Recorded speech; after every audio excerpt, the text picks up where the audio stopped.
فادخلی فی عبادی وادخلی جنتی فادخلی فی عبادی وادخلی جنتی، اے بندے داخل ہو جا میری جنتوں کی طرف۔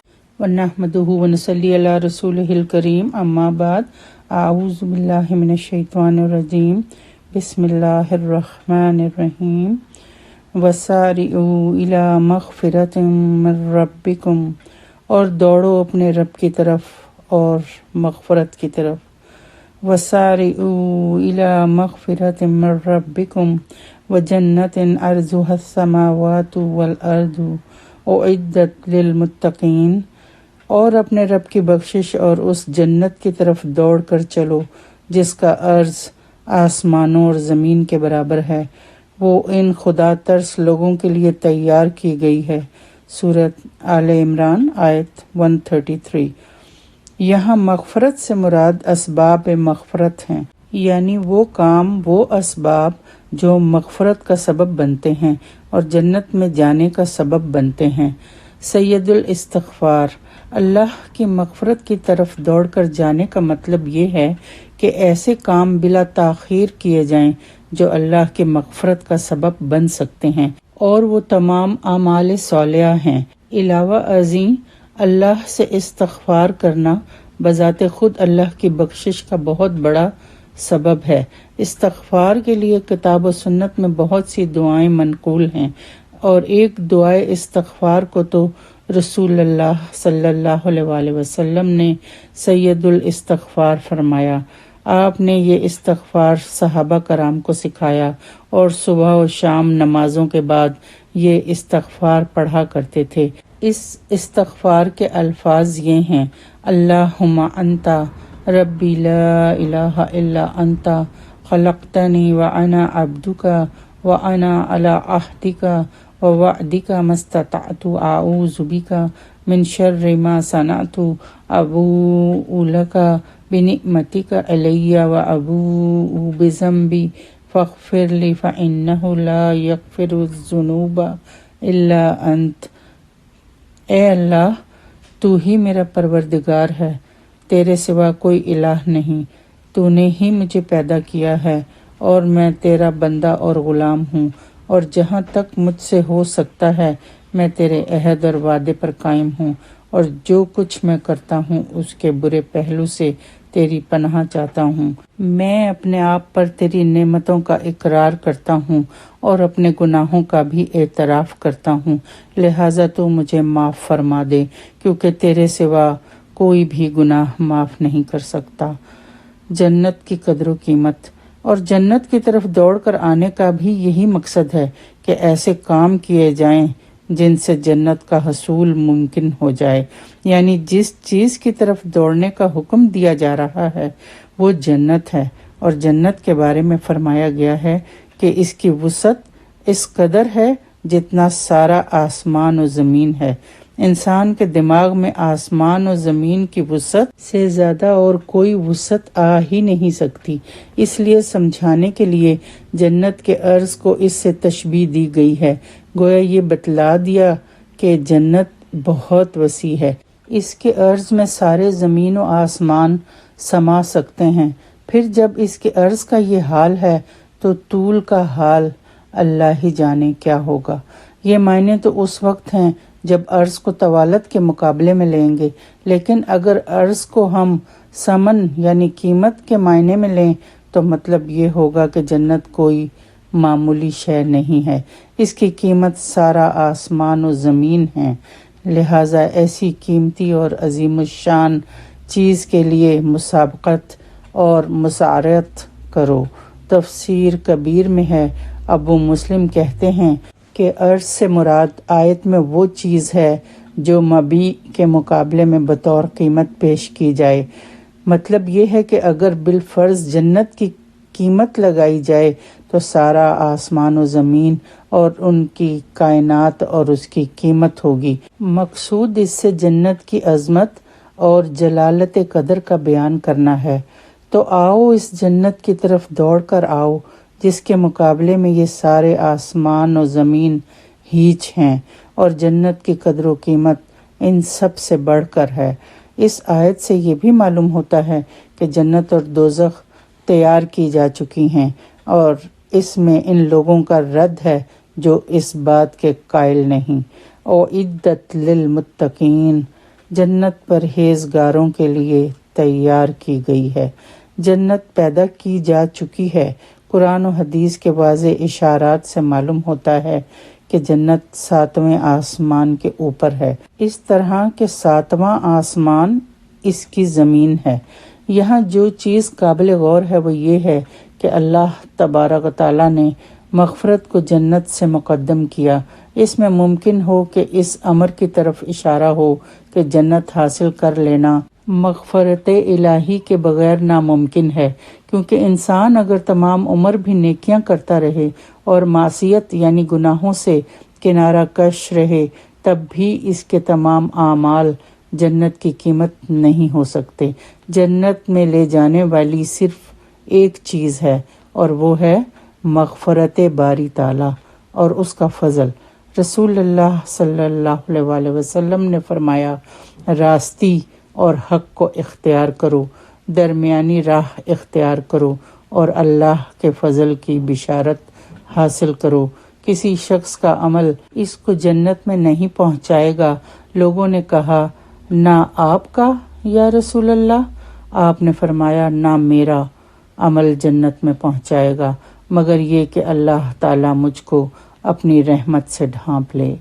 حاصل یہ ہے کہ ہمارے اعمال جنت کی قیمت نہیں ہیں، لیکن اللہ کا طریقہ یہی ہے کہ اللہ تعالیٰ اپنے فضل سے اسی بندے کو نوازتا ہے جو اعمال صالحہ کرتا ہے، بلکہ جس کو اعمال صالحہ کی توفیق ہوگی وہی اس بات کی علامت ہے کہ اللہ اس سے راضی ہے۔ لہٰذا اعمال کی ادائیگی میں کبھی کوتاہی نہیں کرنی چاہیے۔ اس سے پہلے والی آیت میں اللہ سبحانہ تعالیٰ فرماتے ہیں، وَأَطِیعُوا اللَّهَ وَرَسُولَهُ لَعَلَّکُمْ تُرْحَمُونَ، آل عمران 132، اور اللہ اور اس کے رسول کی اطاعت کرو تاکہ تم پر رحم کیا جائے۔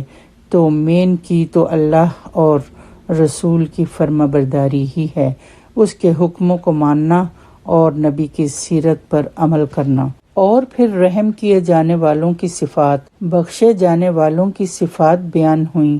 الذین ينفقون فی السراء والضراء والکاظمین الغیظ والعافین عن الناس واللہ یحب المحسنین، آل عمران 134۔ جو خوشحالی اور تنگ دستی ہر حال میں خرچ کرتے ہیں اور غصہ کو پی جاتے ہیں اور لوگوں کو معاف کر دیتے ہیں، ایسے ہی نیک لوگوں سے اللہ محبت رکھتا ہے۔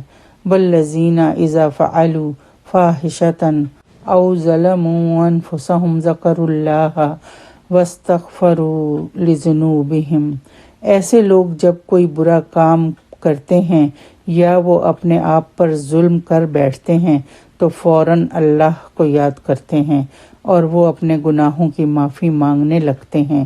وَمَن يَغْفِرُ الذُّنُوبَ إِلَّا اللَّهُ، اور اللہ کے سوا اور کون ہے جو گناہ معاف کر سکے۔ وَلَمْ يُصِرُّوا عَلَى مَا فَعَلُوا وَهُمْ يَعْلَمُونَ، اور وہ دیدہ دانستہ اپنے کیے پر اصرار نہیں کرتے، یعنی دہراتے نہیں ہیں۔ آل عمران آیت 135۔ اولئک جزاؤہم مغفرۃ من ربہم وجنات تجری من تحتہا الانہار خالدین فیہا ونعم اجر العاملین، ایسے لوگوں کی جزا ان کے رب کے ہاں یہ ہے کہ وہ انہیں معاف کر دے گا اور ایسے باغات میں داخل کرے گا جن کے نیچے نہریں بہہ رہی ہوں گی، وہ اس میں ہمیشہ رہیں گے۔ یہ اچھے عمل کرنے والوں کا کیسا اچھا بدلہ ہے۔ سورہ آل عمران 136۔ توبہ کی اہم شرائط۔ آیت میں یہ بات واضح ہے کہ پرہیزگار لوگ دیدہ دانستہ یعنی جان بوجھ کر نہ کوئی برا کام کرتے ہیں اور نہ ہی اپنے آپ پر ظلم کرتے ہیں، بلکہ بشریت کے تقاضے میں سہواً ان سے ایسے کام سرزد ہو جاتے ہیں، یعنی غلطی سے یا بشریت کے تقاضوں پر اور جب انہیں اپنی غلطی کا احساس ہو جاتا ہے تو وہ فوراً اللہ کی طرف رجوع کرتے ہیں اور معافی مانگنے لگتے ہیں، اور ایسے لوگوں کو اللہ تعالیٰ یقیناً معاف بھی فرما دیتا ہے۔ یہاں یہ بات ضرور مد نظر رکھنی چاہیے کہ اگر اس برے کام یا غلطی کا اثر صرف اپنی ذات تک محدود ہو تو پھر اللہ تعالیٰ غفور الرحیم ہے، وہ یقیناً معاف فرما دے گا، لیکن اگر اس کا اثر لوگوں کے حقوق پر پڑتا ہو تو اس کی تلافی کرنا یا اس شخص سے قصور معاف کروانا ضروری ہے، اور یہ استغفار کی ایک اہم شرط ہے۔ توبہ کی فضیلت: گناہ پر اصرار کرنا یا استغفار کرنے کے بعد وہی گناہ پھر کرتے جانا اصل گناہ سے بھی بڑا گناہ ہے، اور جو لوگ یہ کام کریں وہ یقیناً متقی نہیں ہوتے۔ ہاں، یہ ہو سکتا ہے کہ ایک گناہ سرزد ہو گیا تو اس کی معافی مانگ لی، پھر دوسرا ہو گیا، اس کی بھی معافی مانگ لی، پھر کوئی اور ہو گیا، اس کی بھی معافی مانگ لی۔ اس طرح اگر دن میں 70 بار بھی اللہ سے معافی مانگی جائے تو اللہ تعالیٰ معاف فرما دیتا ہے، کیونکہ انسان خطا کا پتلا ہے، اور اللہ سبحانہ تعالیٰ خطا کار کے معافی مانگنے پر صرف اسے معاف ہی نہیں فرماتا بلکہ اس سے خوش بھی ہوتا ہے۔ اور حقیقت یہ ہے کہ گناہ کے بعد اس کی معافی نہ مانگنا بھی اس پر اصرار کے مترادف ہے، جیسا کہ حدیث میں آیا ہے کہ جس شخص نے اپنے گناہ کی معافی مانگ لی اس نے ضد نہیں کی، اور دوسری حدیث میں ہے جس نے توبہ کی گویا اس نے گناہ کیا ہی نہ تھا۔ ابن ماجہ۔ آج کل ہم پر رحمتوں اور برکتوں والا مہینہ سایہ فگن ہے، اللہ کی بے شمار رحمتیں نازل ہو رہی ہیں۔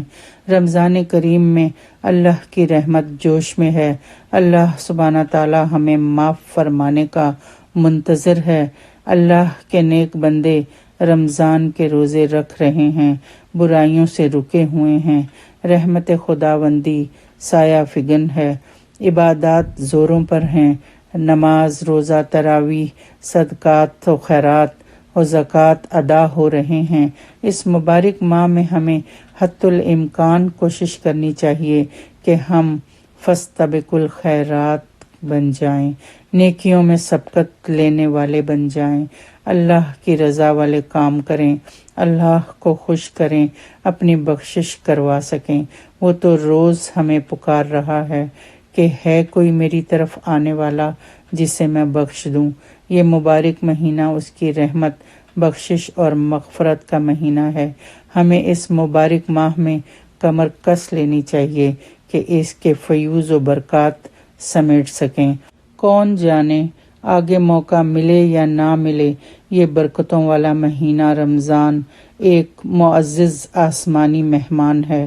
ماہ سیام، نزول قرآن کا مہینہ، اللہ تعالیٰ کی خاص رحمتوں اور برکتوں کا مہینہ، صبر کا مہینہ، فراخی رزق کا مہینہ، ایک دوسرے سے خیر خواہی کا مہینہ، جنت میں داخل ہونے اور جہنم سے آزادی حاصل کرنے کا مہینہ ہے۔ رمضان المبارک کا مہینہ اس لحاظ سے بہت اہمیت کا حامل ہے کہ اس کی غرض و غایت ہی گناہوں سے بچنے کی تربیت کرنا ہے۔ اس مقصد کے حصول کے لیے شیاطین کو پابند سلاسل کر دیا جاتا ہے تاکہ جو شخص گناہوں سے رکنا اور بچنا چاہتا ہو اسے کوئی رکاوٹ محسوس نہ ہو۔ پس جس نے بھی تھوڑی سی کوشش اور ارادے کو مضبوط کر کے نیکیاں کما لیں، اللہ کے حضور اپنے گزشتہ گناہوں پر احساس ندامت کے ساتھ ساتھ توبہ و استغفار کی اور آئندہ کے لیے ہر قسم کے گناہوں سے بچنے کا مصمم ارادہ کر لیا تو وہ اللہ کے سایہ رحمت میں آ گیا۔ ہمارے نبی پاک صلی اللہ علیہ وسلم خود بھی اس مبارک ماہ میں عبادات کے لیے کمر کس لیتے تھے اور اپنے گھر والوں کو بھی اس کا حکم فرماتے تھے۔ صدقہ و خیرات میں آندھی کی طرح تیزی فرماتے تھے۔ اللہ تعالیٰ سے دعا ہے کہ وہ ہمیں ہمت اور استقامت عطا فرمائے کہ ہم سچے دل سے توبہ طائب کر سکیں، اپنی بخشش کے لیے جد و جہد کر سکیں، اپنے رب کو منا سکیں۔ آمین۔ رب اغفر لی وتب علیہ انکا انت التواب الغفور۔ اے اللہ مجھے معاف کر دے اور مجھ پر مہربان ہو جا، تو تواب بھی ہے اور غفور بھی ہے۔ ربنا فاغفر لنا ذنوبنا وکفر عنا سیئاتنا وتوفنا مع الابرار۔ یا الہی پس تو ہمارے گناہ معاف فرما اور ہماری برائیاں ہم سے دور کر دے اور ہماری موت نیکوکاروں کے ساتھ کر۔ حضور اکرم صلی اللہ علیہ وآلہ وسلم فرماتے ہیں، لوگو اللہ کے حضور توبہ کیا کرو، میں دن میں 100 مرتبہ اس کے حضور توبہ کرتا ہوں۔ مسلم۔ وآخر دعوانا ان الحمد للہ رب العالمین۔